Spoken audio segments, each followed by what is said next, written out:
Okay, well, there are many people who are culpable for the crimes against humanity that were perpetrated in the Balkans.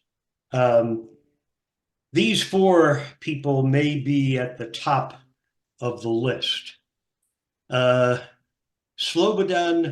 Milosevic was a member of the Serbian Communist Party at 18 years old. He became the head of the party in 1984.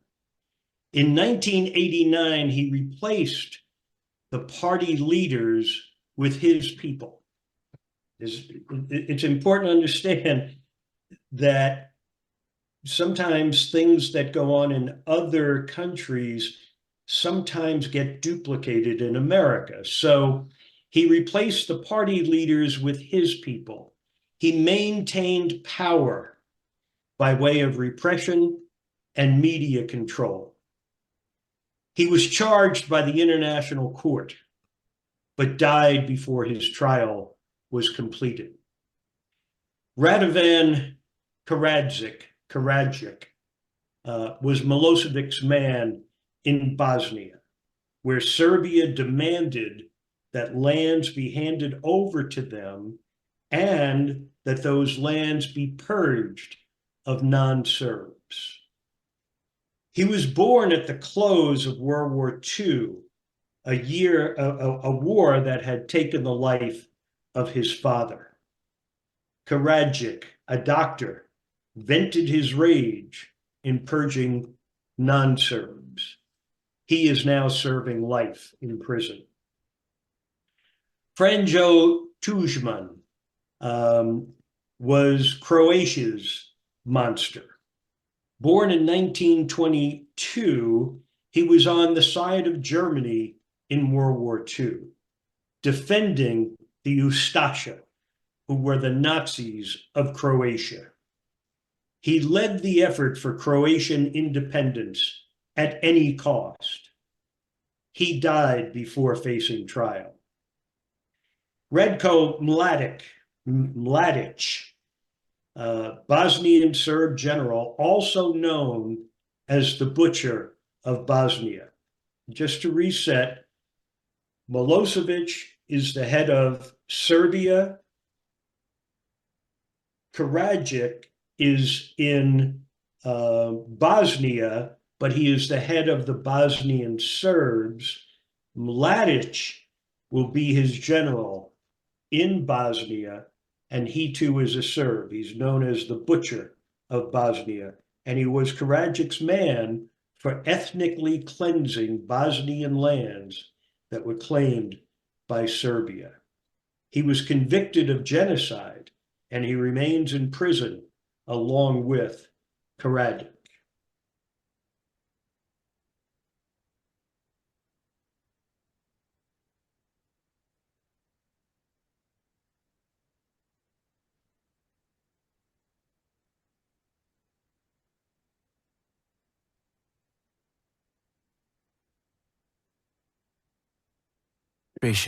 And send blue helmet soldiers, the so-called Kosovo Force. 50,000 soldiers from 39 countries are tasked with securing peace in Kosovo. Their mission continues to this day.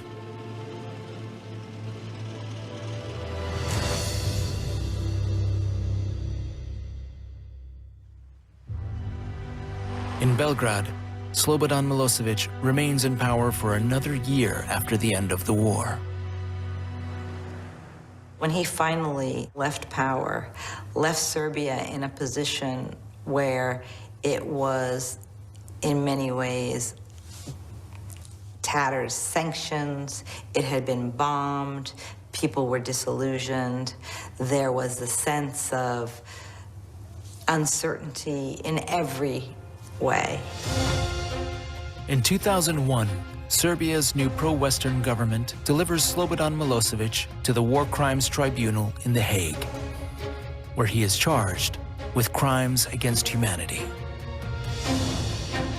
He dies in his cell in March 2006 before his trial is over.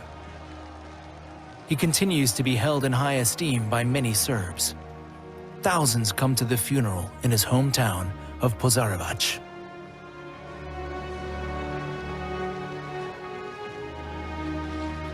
Bosnian Serb leader Radovan Karadzic is arrested in 2008.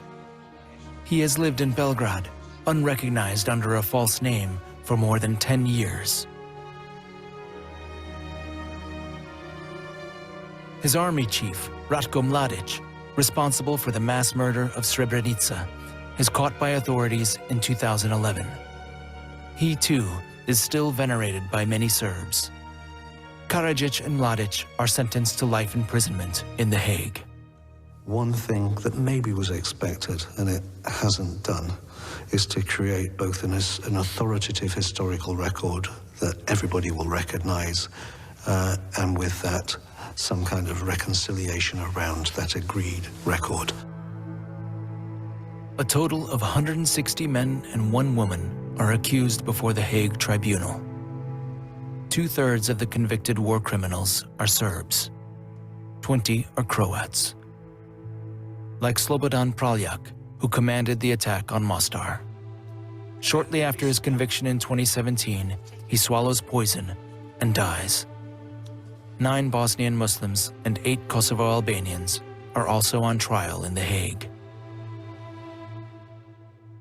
An important function of the court is also to individualize blame. This means assigning crimes to specific persons, and thus to break through the idea that there is such a thing as collective guilt, as in the Serbs are to blame, or the Croats are to blame. After a decade of bloodshed, the region seems to have come to rest. By 2008, with the peaceful secession of Macedonia and Montenegro, the Western Balkans have reorganized themselves. 7 independent states have emerged. Serbia, Montenegro, and today's Northern Macedonia have declared their candidacy for EU membership. Slovenia and Croatia have joined the European Union. In many places, however, people are still struggling with the consequences of war. There is a real challenge when it comes to tackling the past. We see little evidence of significant attempts really to address this. Bosnia has been divided since the war. The peace agreement has frozen the country's ethnic division. Corruption and mismanagement plague the population. It's a cold peace, if you will. To bring about real peace, we in the West would have had to do things a lot differently these past 20 years. The situation in Kosovo is similar. The country has now declared itself independent, but as long as Serbia doesn't recognize this, the conflicts of the 1990s will continue to smolder.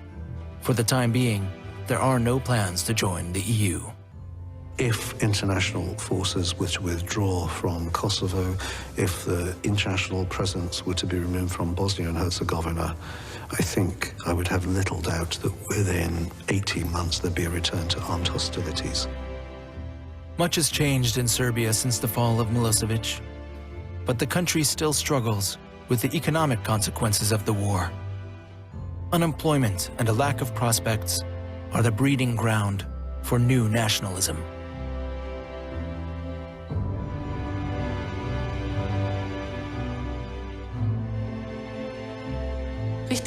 But the international environment is also very unfavorable at the moment in terms of promoting normalization, democratization, and reconciliation. The countries of the former Yugoslavia are once again at the crossroads of world politics today. The EU and Turkey, Russia, the United States, and China are fighting for economic and political influence. We won't see what it means for several years and decades to come. But the idea that Turkey and Russia, possibly other countries, are using it to wage their geopolitical battles is important and will have consequences for the rest of Europe. Peace in the Western Balkans remains fragile. One spark could be enough to cause the powder keg to explode again.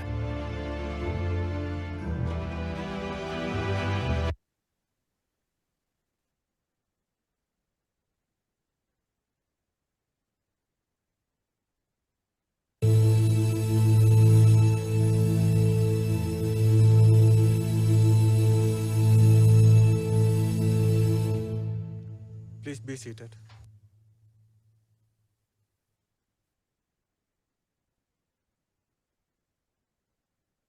The accused was elected as the president of the presidency of the Serbian Republic of Bosnia and Herzegovina.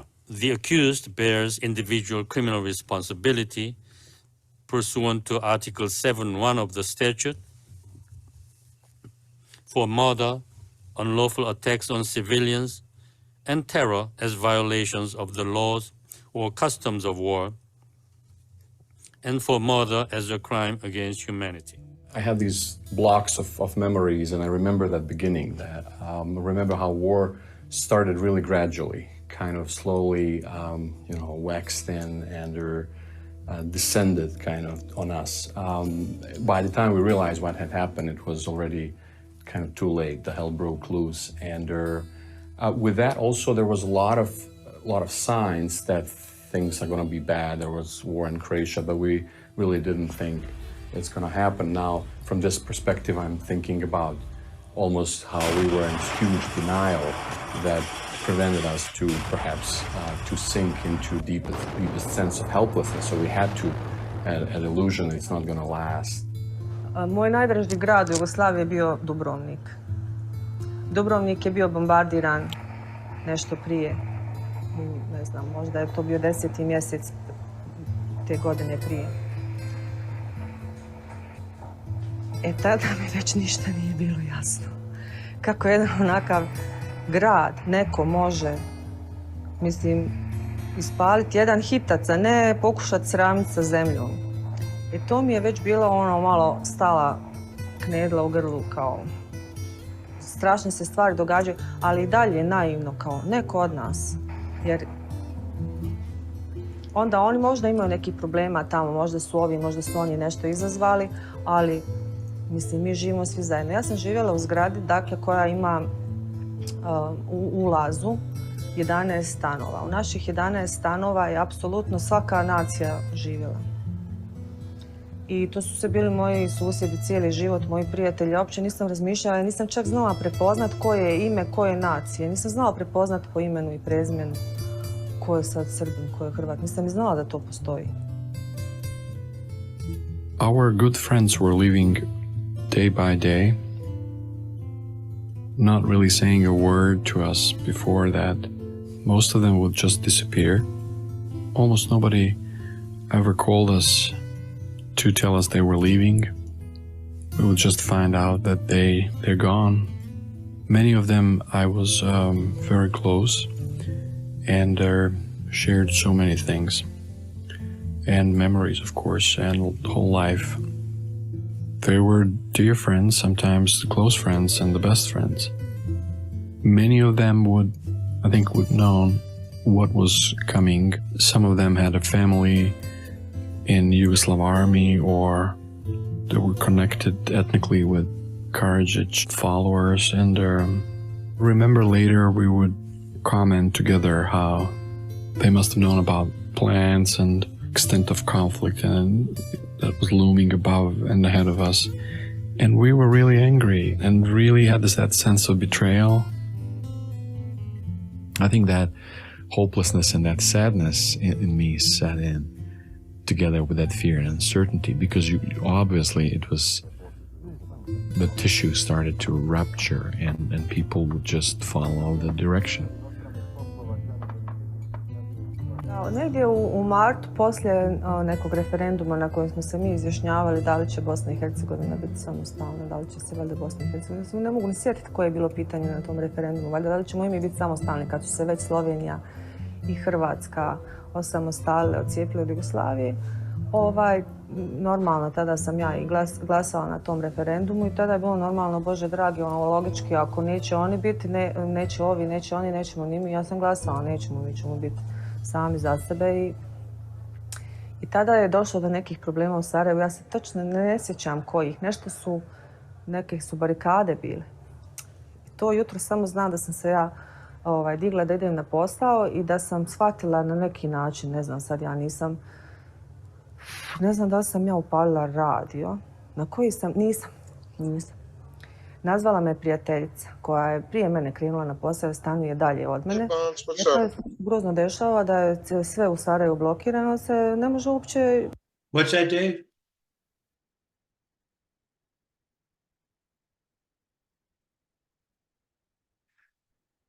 Dave, did I lose you? Did you have something? Did you need something? I thought I heard you. Oh, I said nothing. Sorry. I thought I heard you. Okay. No. He actually was talking to the cat and didn't have mute on. That's fine. I didn't know if something was wrong. That's okay. I'm ready to move on to the next one. Let me share that screen. Here. Share that. Check that out. Let's look at Tujman. Let me make sure. Okay. Clinton told the French president he was prepared to use force, but only to create a stable balance of power in Bosnia. So the president's men mapped out a plan. It required transfers of population that earlier they might have condemned as ethnic cleansing. The isolated Muslim enclaves near the border with Serbia would go to the Serbs. But on the other side of the country, a large stretch of Serb lands would go to the Muslims. And that meant that rather than draw the lines in a kind of a higgledy-piggledy way, that might make sense in terms of a detailed negotiation and where the current populations are, to do what we could to have a territory that was as simplified as possible. The key to the Clinton plan was to bolster Bosnia's ally, Croatia. Croatia had lost a quarter of its territory to rebel Serbs.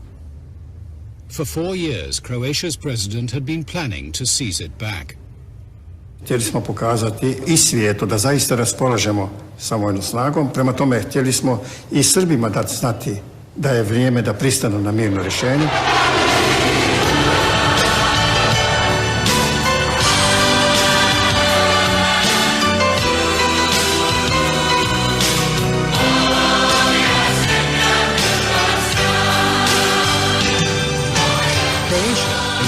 By the United States, had built itself an army to crush the rebel Serbs. All they needed was the green light. We did not think that that kind of an attack could do anything other than create a lot of refugees and cause a humanitarian problem. On the other hand, it always had the prospect of simplifying matters. We knew a few days before the operation that it was in fact going to occur. I went down to meet with President Tudjman to deliver a démarche. We are concerned by indication that you are preparing for an offensive in sectors south and north.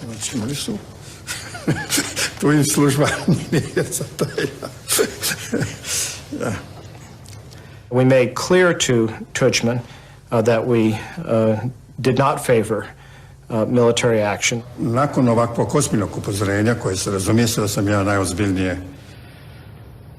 razmotrio, nisam odustao. Ja sam bio uvjeren da mi možemo postići pobjedu. Tudjman had read the signals well. 3 days later, his army began shelling the rebel Serbs' capital, Knin.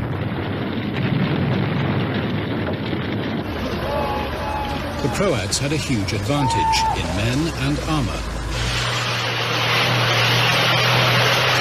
They rolled in with ease. The Serb soldiers had already fled.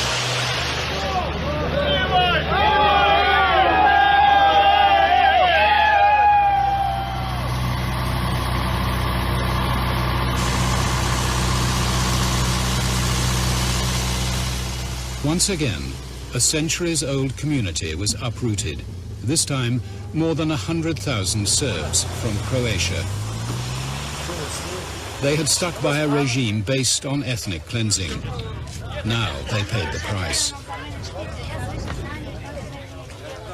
Čini se jednostavno da je velik broj ljudi odraslog srpskog pučanstva bio uključen u te srpske paravojne snage, a drugi dio pučanstva da je bio obmanut da dolaze ustaše, fašisti i da im nema drugo nego da bježe.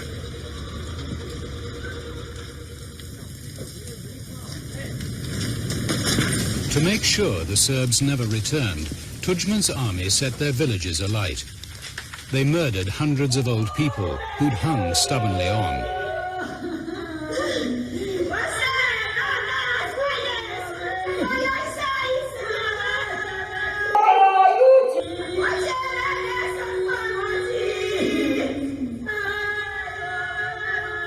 Mislio sam da će 60-70% Srba ostati, da će shvatiti da je to demokratska Hrvatska koja im jamči građanska i etnička prava. Prema tome, sami su Srbi odgovorni za takvu sudbinu kao što su je doživjeli. President Tudjman had achieved an ethnically pure Croatia.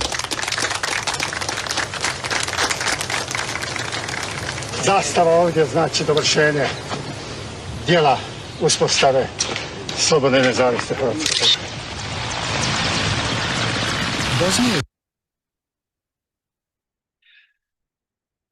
And so they were deceived into thinking that they were fascists, even though Tudjman and Croatia fought World War II on the side of the fascists. When you have this doublespeak going on, and we see doublespeak going on today in our own environment, it seems to be following a script. Let us now meet the butcher of Bosnia. Ratko Mladic commanded Serb forces in the Bosnian War. He's now facing a verdict on an enormous catalogue of war crimes, including genocide. It's taken 6 years to try. 4 days ago marked 2 decades since Ratko Mladic became the commander of the main staff of the Army of Republika Srpska, the VRS. On that day, he assumed the mantle of realizing through military might the criminal goals of ethnically cleansing much of Bosnia.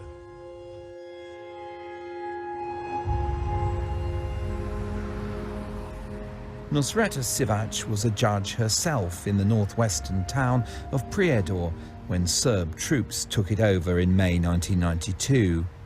She was fired and became one of thousands of Muslims sent to a masker, an iron ore plant that would become infamous as a camp where, in a few months, 700 inmates died.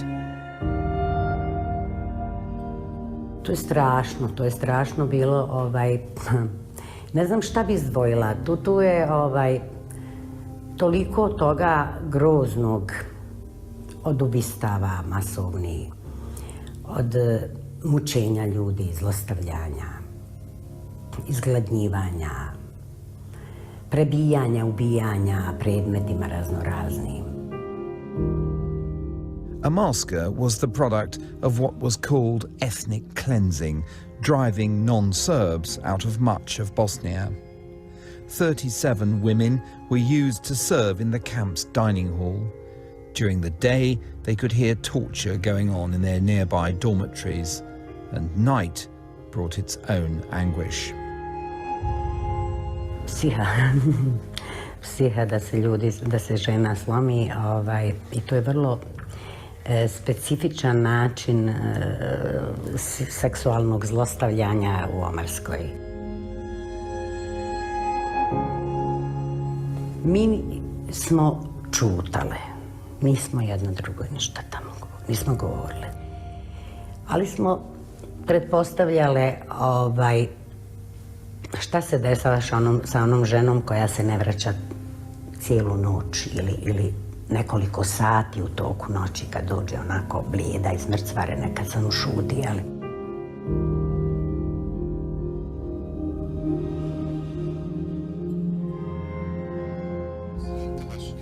Mr. Kvochka, please rise. Early on, the Hague Tribunal tried several of the Amalska guards. One of those trials featured Miroslav Kvochka, a policeman at the start of the war. He was described in court as deputy commander of the camp. Then, as now, he portrays himself as someone who saved his Muslim wife's relatives from the horror of the camp. I onda ona digla ruke, ona sa svojom porodicom ne kontaktira. 3 brata sam joj spasio ispod noža. The chamber considers that isolated acts of kindness to some prisoners do not absolve an individual of crimes which may have been committed. The court said he was culpable of joint enterprise. He knew what was going on and didn't stop it. The chamber finds you guilty of the crime against humanity, persecution, and the war crimes, murder and torture.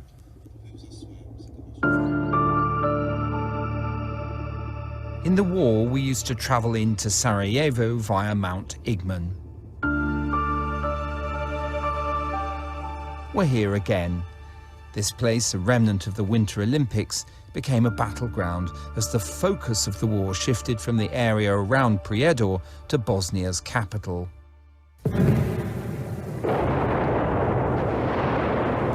From the beginning of the conflict, Mladic brought to bear the Serb army's superiority in artillery. And as this intercepted conversation showed, used it against the population of Sarajevo.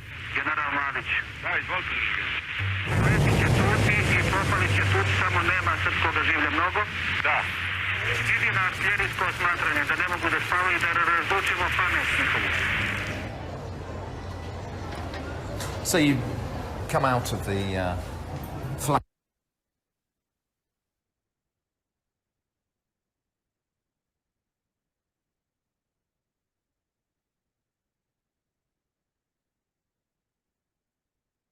Muslimani. Svako svoje optužene ne smatra krivim, nego samo one druge. I tu ima dosta subjektivnosti, tako da se to pomalo pomiješa. But across in the east of the country, events reached a tipping point in the final year of the war. The genocide indictment against General Ratko Mladic divides his crimes into various phases. The early part of the war around Prijedor, northwest Bosnia, then the siege of Sarajevo in the center, and then finally the enormous catalogue of crimes that took place in this place in 1995, Srebrenica.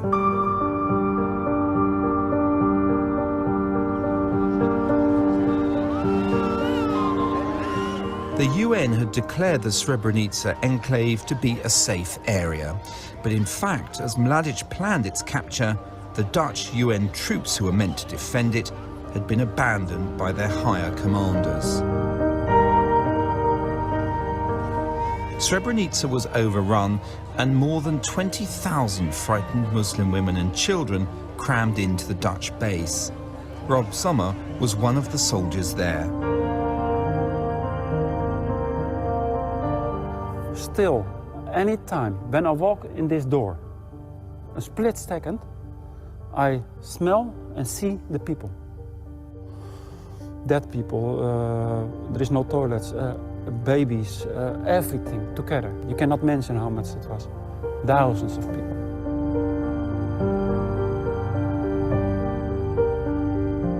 As Srebrenica fell, one woman gave Rob Sommer her baby to look after. How desperate must that lady be to give it on some strange guy because he have a blue helmet? Only to give, because on that moment it was the best for her, thinking for her, to give the best on her baby for surviving. He passed the child on to medics and it survived. Mladic guaranteed the women and children safe passage, but meanwhile his troops hunted the men of Srebrenica.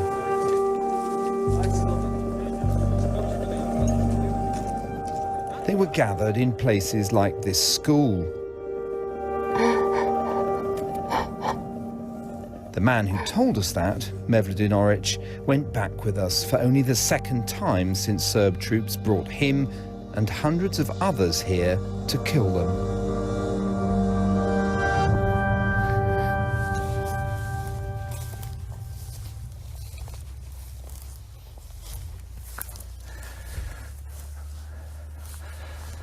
Ovdje je bila granica, ovdje. Ja sam otprilike ovdje ležao.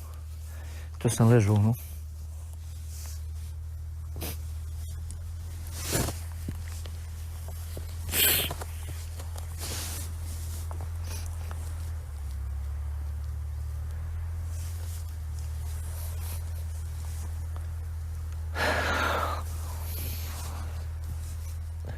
Vidiš livadu puna mrtvi. Ustaneš.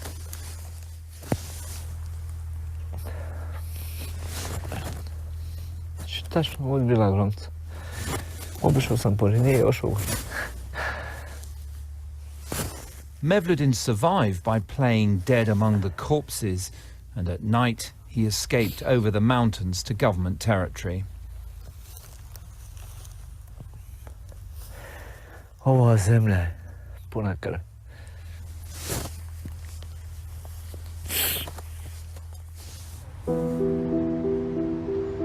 In Prijedor, where Nusreta Sivac returned after the war, there are also reminders everywhere. Some men who were never arrested, others who've served their sentences, and she now encounters on the streets. Pa vidjela sam 2 puta ovoga kvočku, vidjela sam ono krka, vidjela sam čkalu, vidjela sam njih 3, vidjela sam. Izišli su oni, već uslužili su 2/3 kazne i sad su oni slobodni građani. Miroslav Kvochka, taking labouring jobs since his return, is unable to leave the past behind or get over what he regards as an injustice. To je, znači, za početak. Niste zaposleni, neće vas niko zaposliti normalno, kao ratnog zločinca. Mevludin Oric is haunted by the loss of his father, brother and numerous cousins, and also by the fact that he still recognises Serbs around here from those killing fields.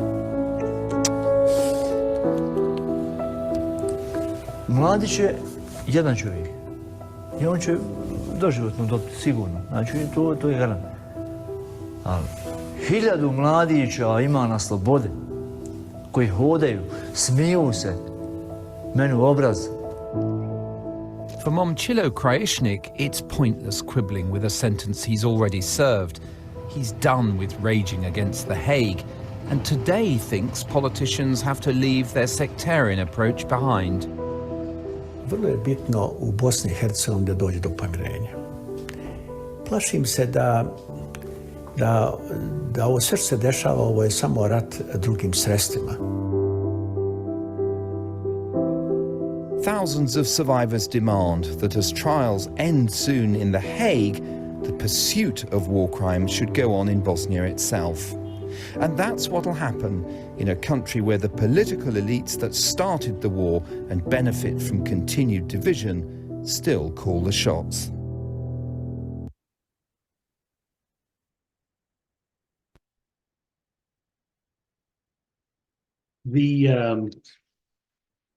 There's so much about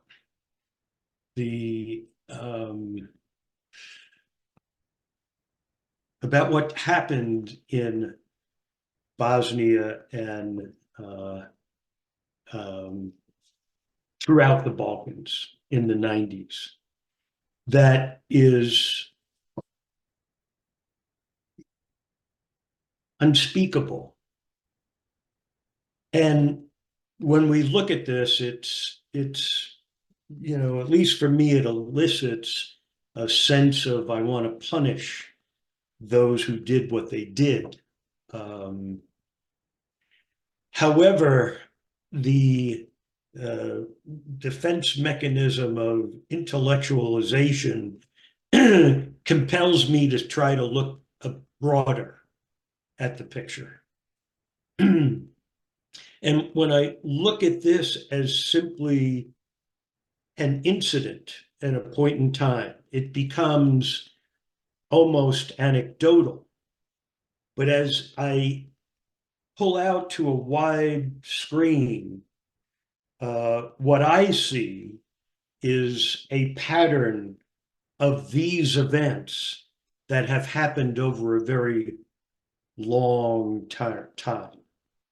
And so it suggests to me that no matter how much we rightly punish the Mladics and Milosevic's and all the rest of them,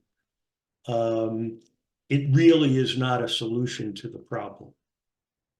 That if it has continued happening for as long as it has been happening, we need to think of a new solution. I don't know what that solution is.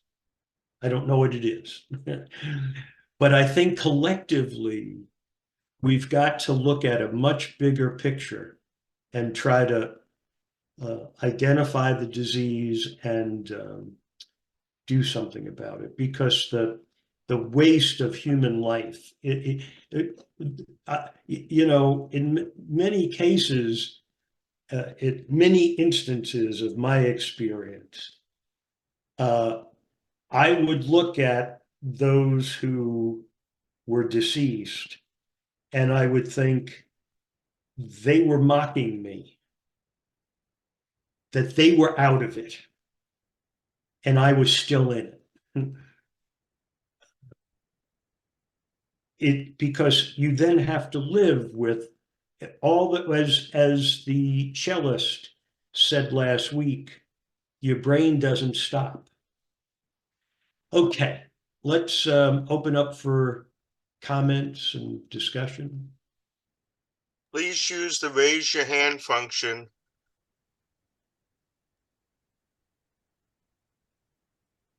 Anybody? Well, again, this just seems like so incomprehensible. You know, for us that live here in the US and haven't gone through, for instance, what you have in Vietnam, it is almost too big for one's brain to wrap around. You know, even as we watch right now, the things that are going on in Ukraine or Gaza, you know, in Gaza, or the big swaths of Africa, it's still so difficult to, you know, wrap your brain around how horrific and all-consuming. I mean, it's like a fire. It just takes everything. And so it's, for me, it's just difficult to understand, I guess.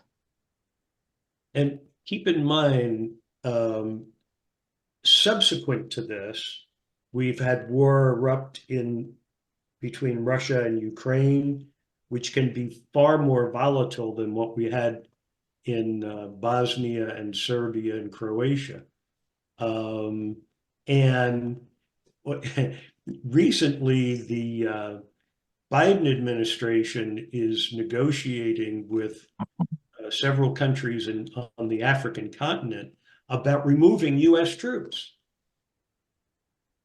That is where many people don't know that we are engaged in warfare in Niger and in many other places. So it suggests to me a very volatile circumstance.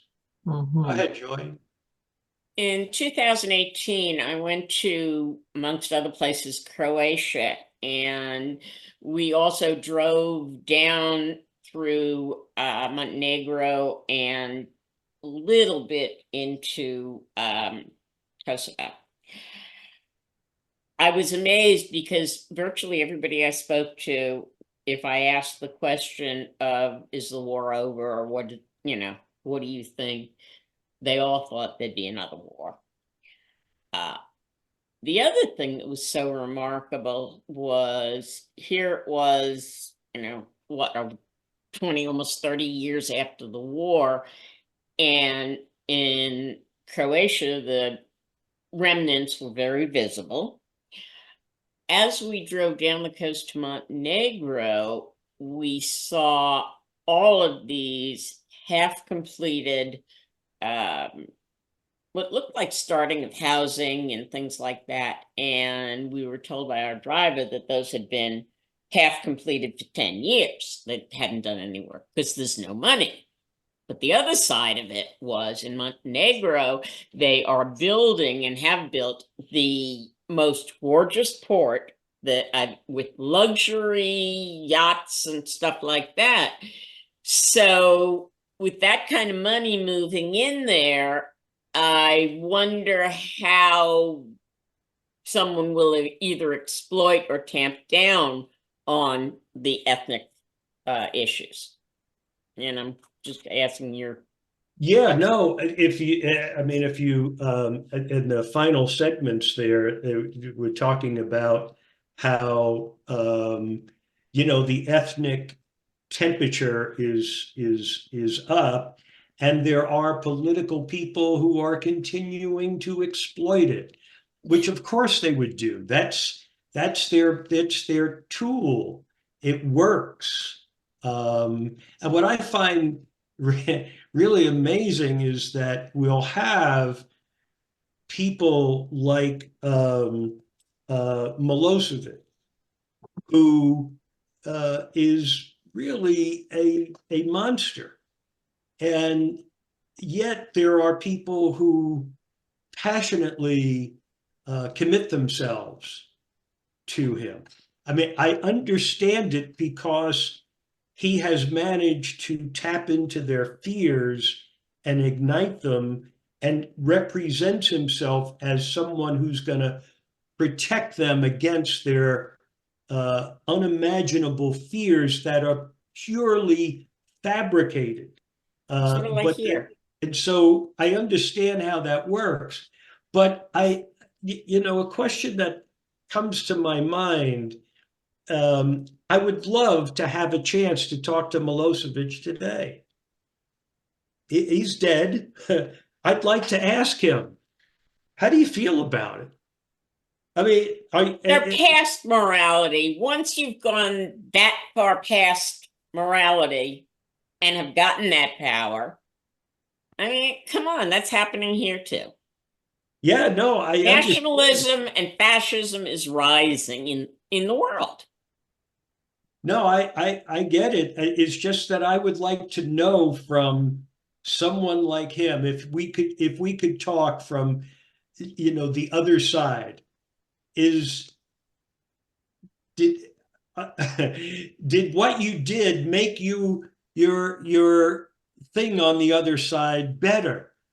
Can you look back and say, geez, I wish I didn't do that? I mean, not to get too philosophical, but I really believe, and I've said this, I probably am repeating stuff that I've said, but really when it comes to the end, for each and every one of us, I believe the only thing that matters, did you love or did you hate?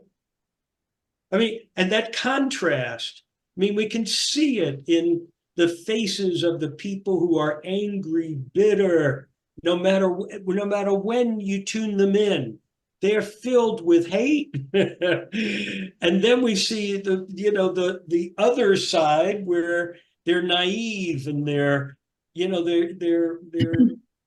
kind of people who are more loving. And so I think— You mean like some of the college kids who have talked about genocide and don't understand it, wouldn't even, know about Serbia and what ethnic cleansing was and isn't?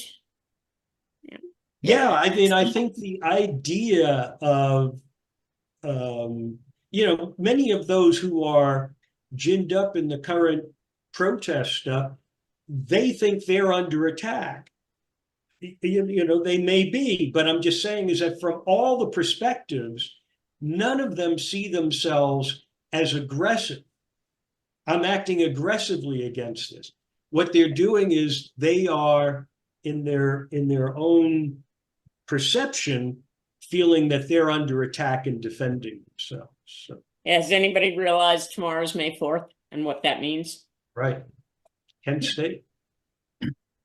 Sal, Jessica? Jessica. Thank you. My concern as I listened to you initially saying, I would have loved to talk to him and ask him what he thought now. The problem with that kind of querying in our own heads, both about past activities and about current, we are thinking that the person we are querying is a thinker along the same semi-reasonable lines as hopefully all of us are. Yeah, your points too, Joy. I mean, to be really a little bit cynical about it, hey, there's a bunch of other people, both then and now, whose minds just don't work along the same moralistic, ethical lines that hopefully all of us do. But no, I look, believe me, I am a great fan of projection. I like to project on someone like Milosevic that, you know, he's gonna communicate. But I'm really very interested in, just as a person, having some point in time where you are self-reflective, where you step back and you say, let me look at the things in my life, the things that have been just horrible experiences, and the things that were good experiences. Overall, how bad of a person was I, and how good of a person was I, and just to reflect. And it's I think of those who are now dead, who lived their life simply wanting fame or fortune or whatever, is to ask them, in death, have you had a chance to reflect? And when you do, you know, what do you come to? How do you judge yourself? Because I think of people who do such horrible things, I have to wonder, what are you gaining? What you know, other than, you know, I got to be the president, right? So what? You know, so what? You know what? Was it really worth all that pain and suffering that you inflicted upon people in the process? They won't see it.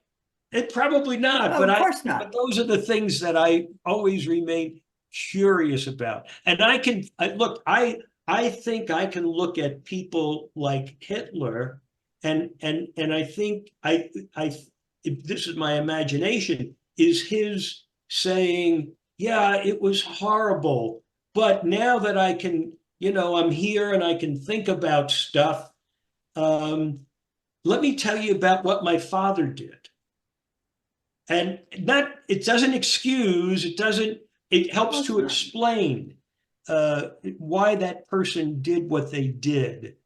And in my experience, when I'm talking to people who are bad actors, invariably when you dig deep enough, you come into some horrible things that they experienced. Not all of them, but many of them that help to explain what they became. Yeah. I hate to say it, but that's all of us. I mean, we've all had good experiences and bad experiences. And we've all had bad, right. It's what we do with our experiences that really matters. Yeah. And that's Right. where I draw the line at a guy like Hitler or Milosevic. You know, they could Yeah. have just as easily done something else, respected the people, or even if they wanted to take over the country, negotiate some, you know, do something civilly. Right. I It's not, cannot believe that, you know, as was told to me by a missionary right after I had gone through Dachau with him, if Hitler accepted Jesus, he'd be saved. I hope I don't insult anybody, but I don't believe that. Yeah, right. No, I understand. And let me, on the, just to keep a perspective, the people who perpetrate these kinds of manipulative political acts and horrible brutality represent a very small amount of our species. Really, if we thank God. if we could look at, you know, you do a class about the horrible stuff, but I ought to do a class that's really about all of the other people who contributed to try to rectify this, to try to, you know, Clinton finally saying we got to do something, you know. I mean, there's a lot of good people there. All of those who we saw being attacked, you know, they're not out there trying to hurt people. And I think it's important to recognize that there are far more people willing to do good than do bad. And it's but they don't get the spotlight that the evil people do, but it's important not to lose. You know, look at the people who you know, go into these, the Red Cross people who go in and they have to maintain neutrality, and they have to try to find some way to bring at least a hint of humanity into the place, to some, you know, healthcare and food and all of that. I mean, these are remarkable people. I would never pretend to have the strength or the courage that they have to go into these places and do what they do. It's remarkable. Yeah. And, you know, and I don't want to, you know, cause any uneasiness, but again, Susan, it is the stuff that you did. That nobody asked you to do that. You just did it on your own. I mean, it's remarkable that you would say, hey, you know what? It's about 10 o'clock. I think I'm going to go catch a plane to Bosnia and fix it. You know, I'm about done with my coffee now. I'll see you all later. What do you? I mean, it is remarkable, but there are people who do that, and we need to not lose perspective of that. Yeah. Susan, add stuff. I have to say that, can you hear me? Yeah. Okay. The thing that wasn't around when I said to my husband, I got to go to Bosnia, he said, why? And what, are you crazy? As many of my friends did, because they said, you can't be satisfied just going and working with CARE or any of the organizations or the small ones here. And I said, something happened to me in a conversation in New York with people who had been to Sarajevo. And I can't tell you, but I was compelled. I've had people who are very religious say, oh, you were called. Maybe. As somebody who is not particularly religious, I fall in that category of curiosity about the spiritual. And I've studied all of the religions, except for all of them, the smaller ones that might be in India.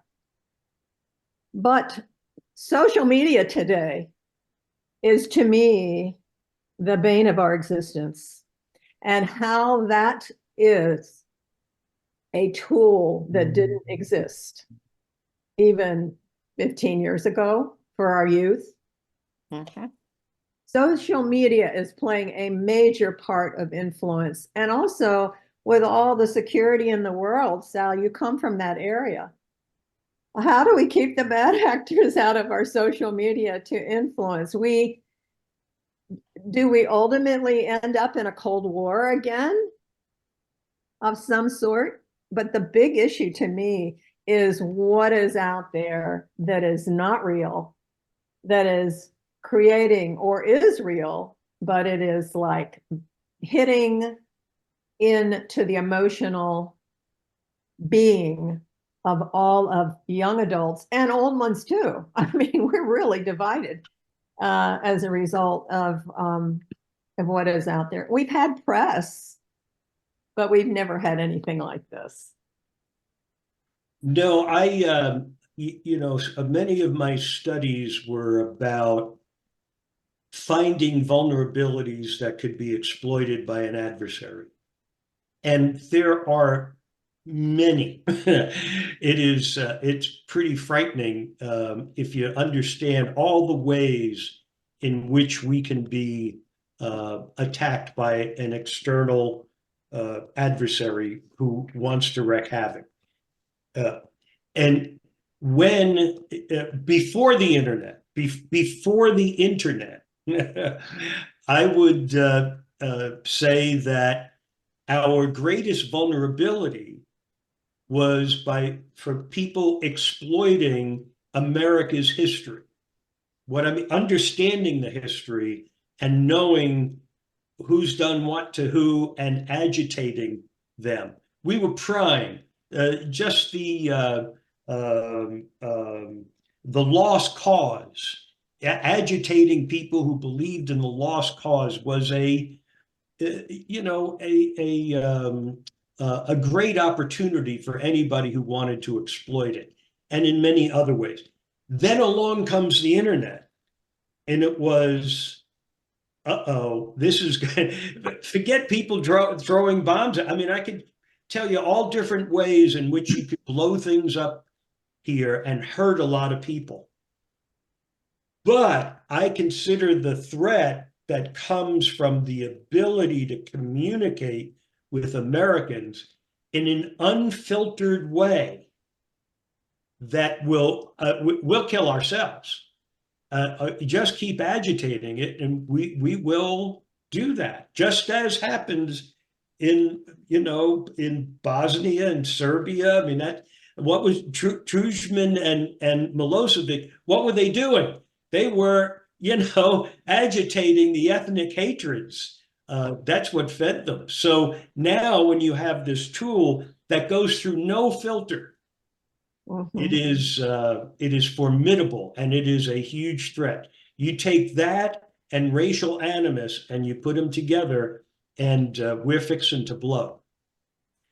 So it's certainly plausible and possible, that we would have an internal eruption that would disintegrate the country. I would add that while social media is a tool that is effective in terms of doing this, it seems to me that over the millennia, people that wanted to wreak this kind of havoc on people have figured out a way no matter what. And so while social media may be easy, maybe easier, it was, these people are going to work to get meet those ends in some way. And so it's like a knife. You can use it to cut into your orange, or you can stab somebody. It's a tool, and it's a new tool, but it's definitely, they've always figured out how to roil up these animosities. Right. Well, but keep in mind, we had, when radio and television came about, we had a Federal Communications Commission that established boundaries. Right. that said, here's what you can and you can't do.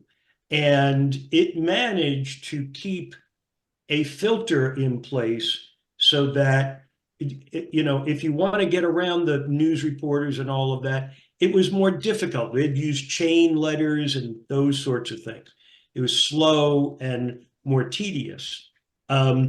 We have torn down what were those rules and regulations, so that really when you see the Fox Newsers come about, they come about after Reagan and Carter had deregulated the Federal Communications Commission. And that opened the door. It meant we don't have to do news reporting. We can do opinions founded upon nothing that tell the business model for Fox News was, we're not going to tell you what you need to know. We're going to tell you what you want to hear. And so it was tapped into that. Now we come to even less filtering, where social media puts it right on your table, and there's no regulation around that. So if there's, you know, I'm not saying get rid of social media. I am saying that we need some guardrails around it to say, here's what you can and you can't do with it. Yeah.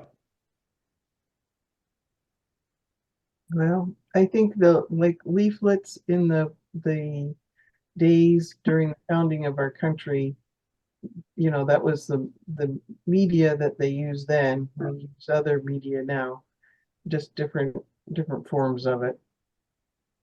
I mean, Sam Adams was a rabble rouser who wrote stuff in the paper that wasn't exactly true. No doubt.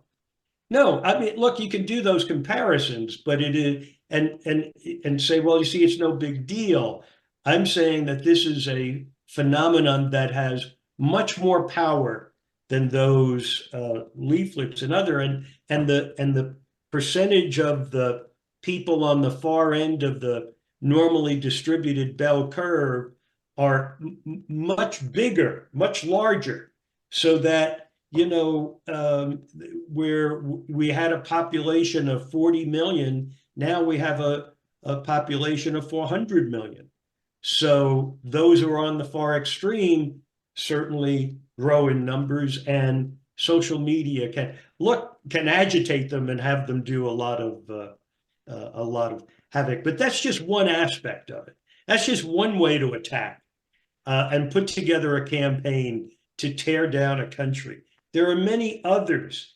What you know, part of my point is that we as a species have a problem, and we're not going to solve it just by dealing with things on an ad hoc basis, not by you know, if we can put this guy, if we can just convict Trump, we're going to be okay. No, you're not going to be okay. You need, it's going to require a much bigger, broader, more comprehensive recognition of what's happened with what I see as the disease of greed. Mind you, when I say the disease of greed, it doesn't mean that everybody who's wealthy is greedy. I'm talking about that small percentage that is and will do anything to get more and more wealth and power. That's a very large problem to deal with. And that's what we have if we're going to have any kind of long-term impact. I think the big problem is people stop reading newspapers. One part.